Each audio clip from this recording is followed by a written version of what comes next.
بسم الله الرحمن الرحيم. النهاردة هنعمل مع بعض المكشكشة.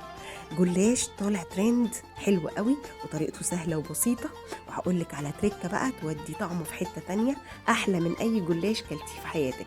بجد خطير، يعني لو جربتي طريقتي دي هتعجبك جدا. بصي الجلاش وجماله، الله على القطعة منه بصراحة غنية وجميلة جدا. يلا مع بعض نعمل طريقة الجلاش.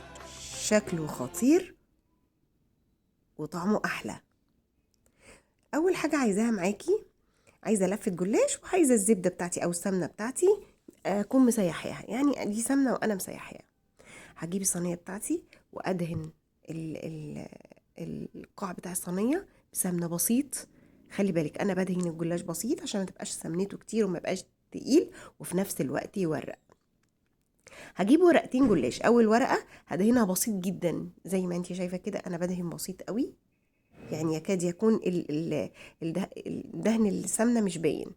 وتاني طبقة بدهنها معاكي بنفس الطريقة برضو بسيط. طبعا معاكي قناة سوزي كيتشن، لو أول مرة تشوفيني اشتركي في قناتي وفعلي الجرس عشان يوصلك كل جديد من وصفاتي. بصي كشكشت الورقتين على بعض بنفس الشكل اللي انت شايفاها زي المروحة. موضوع سهل قوي وبسيط. هاخد كل ورقتين اعمل فيهم نفس القصة دي. اجيب الصينية بتاعتي واحطهم كده بالطول زي ما هما كده، تمام. اجيب ورقتين تانيين، اول ورقة وادهنها. الحركة دي بتخليه الجلاش مورق وفي نفس الوقت طعمه حلو جدا. اهي الورقة التانية ادهنها بسيط سمنة وابدأ اكشكشها زي المروحة.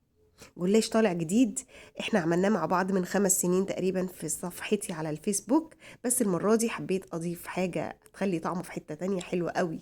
بس خلاص، واحطه في الصينية واكمل بقية لفة الجلاش كلها.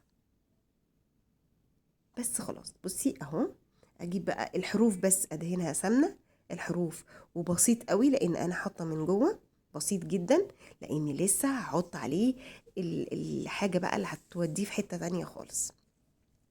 اول حاجة عايزاها معاكي، اجيب البولة بتاعتي او اي حاجة احط فيها كوبايتين لبن، ادي اول كوباية وادي تاني كوباية، وانزل بباكت كريم كراميل، باكت الجاهز عادي خالص من غير سكر، طبعا هو بيبقى محلى.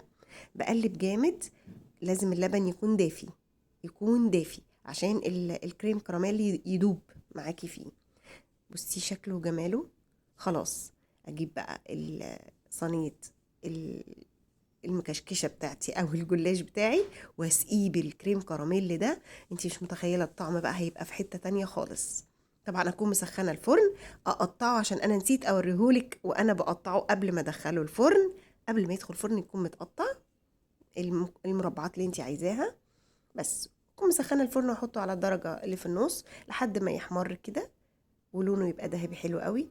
الله على جماله، بصي شكله، انت مش متخيله يا جماعه شكله حلو قوي. انا بس بسلكه، انا مقطعه قبل ما ادخله دلوقتي بسلكه كويس قوي.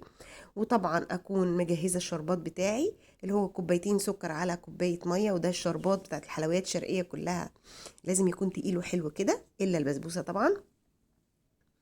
طبعا انا مجهزه الشربات من زمان، وكده عملت الجلاش بطريقه سهله وبسيطه، ودي طريقه المكشكشه.